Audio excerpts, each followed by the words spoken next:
ได้โทษภัยฟ้าดินหรือเทวดาบ่ได้โทษการเวลาหมุนเวียนเปลี่ยนไปบ่ได้โทษเจ้าถ้าเฮาไปกันบ่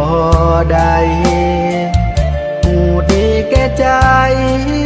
พาเจ้ามาไกลเท่านี้บ่แม่นเศรษฐี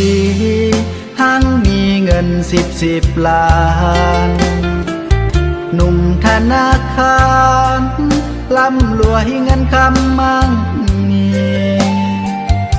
สิเอาอีหยังกับคนหาเศร้ากินค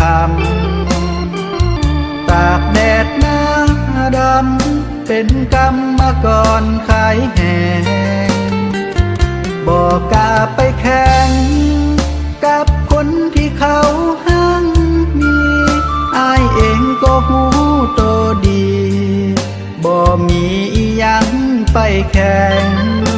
บ่มีไอโฟนคือเขาบ่มีรถใหญ่ให้ขี่รถจักรก็ยังบ่มีทุกวันนี้กินแต่ต้มมีบ่โทษเจ้าดอกคนดีที่เจ้าเดินจากไปอายบ่ได้โทษภัยย้อนอายบ่มีขอให้หนุ่มเศรษฐีคนนั้นฮักเจ้าหลายๆคนที่ทุกข์คืออายก็มีแต่น้ำตา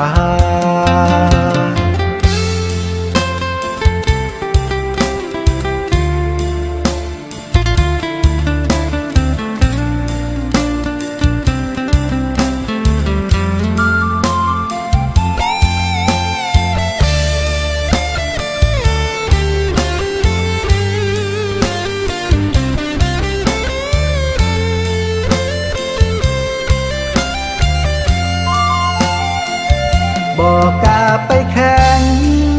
กับคนที่เขาหังมีอายเองก็หูโตดีบ่มีอีหยังไปแข่งบ่มีไอโฟ